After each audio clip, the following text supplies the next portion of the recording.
In the last video, we had a look at saturation and using it to create little pockets of frequency density to allow us to rebalance sounds and almost use it in the same way as we'd use EQ to try and separate things out, declog areas, and create kind of little areas of frequencies and sounds to help the mix come out of the speakers and be a bit more full of life. Now we're going to have a look at another use of saturation, which is similar. It's just another byproduct of saturation, really. We're going to do that in context of this tech house style track. Now, this is a track I made for the Producing Tech House series on Groove 3. So if you like this kind of music and you like the sound of the track, then definitely go and check that out. So what we're going to do now, we're going to use Decapitator again to create a sound which has a higher RMS versus peak. Now, this is especially important for drums because obviously if we have really, really loud transients and loud peaks in our drum sounds, then we're going to hit our ceiling of 0 dB full scale quicker than if those peaks are slightly tamed and the RMS is higher. So the tail, the sustain of the sound is louder in comparison to the peak. That's how compression works. We all know that. If you're not sure what I'm talking about in terms of compression, then read up on that because that's an important principle to understand. But in the same way as compression allows us to bring down the peak, bring up the sustain, or it could allow us to actually increase the peak or the transient and bring down the sustain. But a lot of the time with compression, we're trying to tame peaks and bring up RMS. Saturation can have the same effect and can actually do it in a more transparent way in some ways, or maybe not even transparent. In some ways, it actually makes the sound bigger, fuller, larger than life in the same ways we saw in the last video. But it has the byproduct of also taming the transient and bringing up the sustain. Let me demonstrate. Now let's have a quick blast of the track.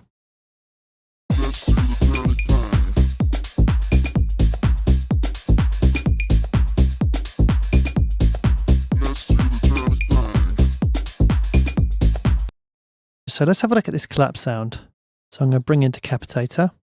Now what I'm going to do with this, or what Decapitator is going to do, is create some kind of audio magic for me, because we're going to be able to increase the perceived volume of this clap without actually increasing the peak volume of it. Let me demonstrate what I mean.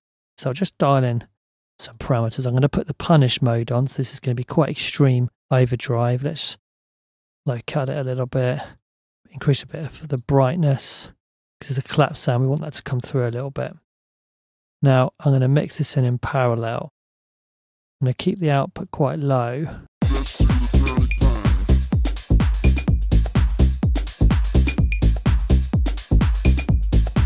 Okay, let's just bypass it.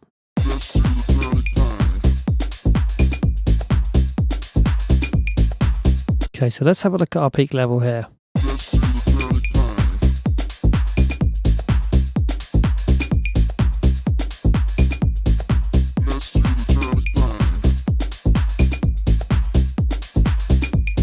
So with the Decapitator in, we're peaking at -15, and with it off,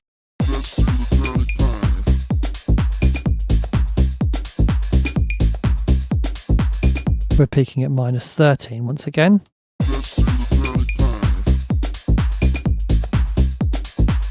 -15, -13. Okay, so now focus on how much louder the clap feels.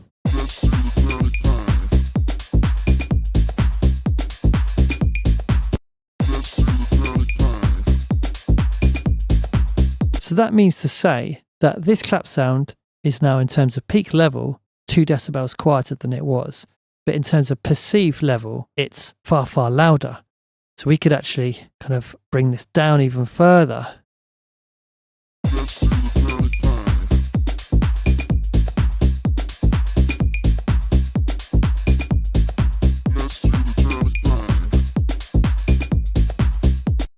We're actually losing some of our kind of compression or suppression of the transient because I'm bringing down the mix control.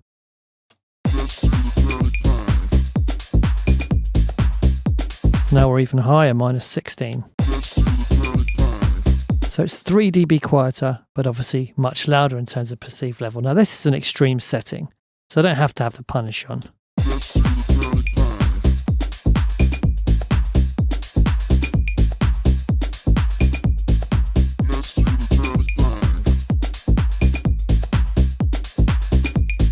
But listen to all that extra level I've got without there actually being any extra level. So the next challenge is to fine tune this so it isn't too harsh, and it kind of works in the context of the track.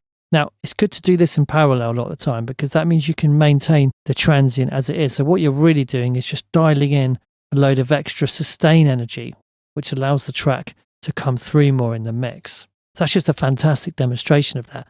Let's have a look at the hat sound here. Actually, let's choose this hat because that one already sounds quite crunchy.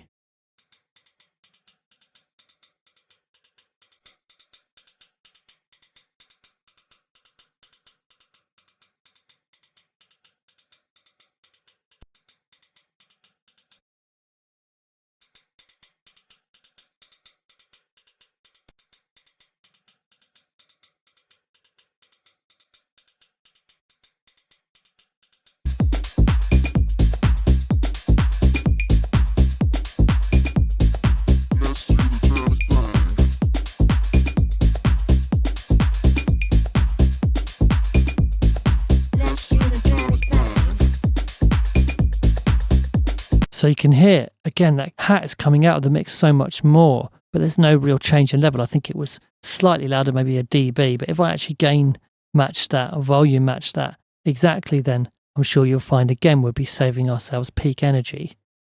Okay, so let's try taking all our drums and we'll put them to a bus. And let's try a little bit of bus processing for this. Let's just try using Radiator. So again, this is going to be saturating the drums. I'll do it with the mix control down and bring it in.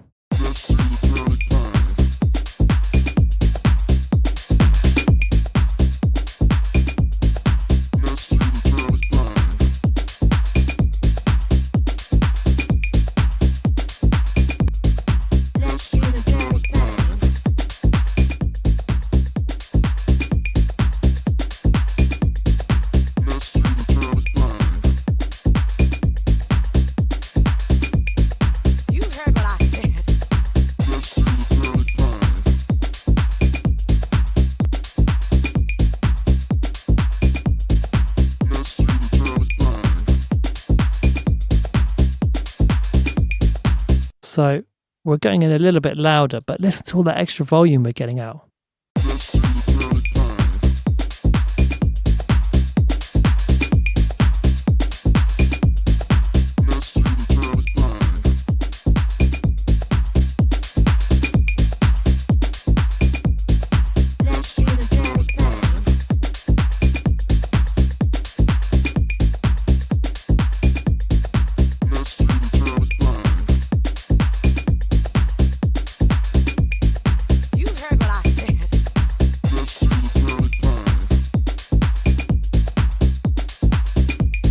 I mean, it is louder, so it's going to come out a little bit more, but it's not just volume, it's adding extra harmonics to the drums, creating life and vibe in the drums.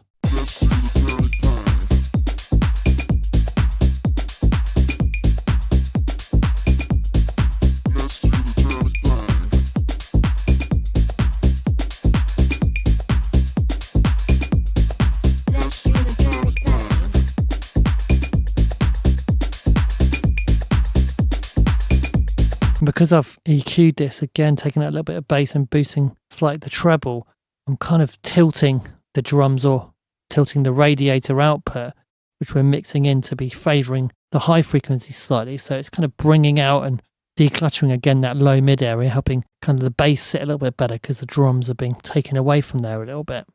So you can see, again, another use for saturation, different style of music, but still works perfectly. So enabling us to tame our transients, bring up our sustains, increase our RMS. And when you come to mastering your track, at the end of it, you're going to thank yourself if you try and do this as much as possible. Subtly, a little bit goes a very long way. You don't want to overdo saturation because the mix will just fall apart. So you've got to be really, really mindful when you're doing it. Just little bits here and there. And by the end of it, you'll have a mix which has got a really nice, warm kind of feel to it.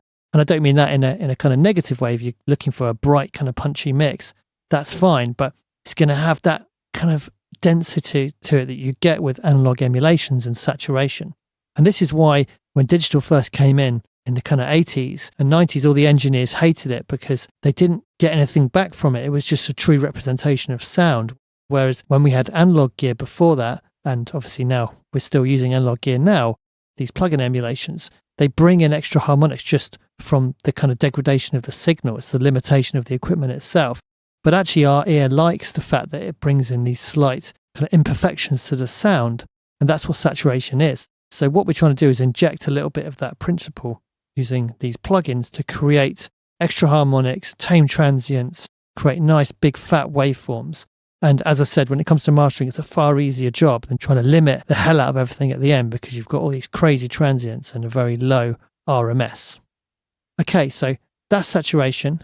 In the next video, we're going to have a look at some of the spatial effects in the Sound Toys bundle. Thanks for watching.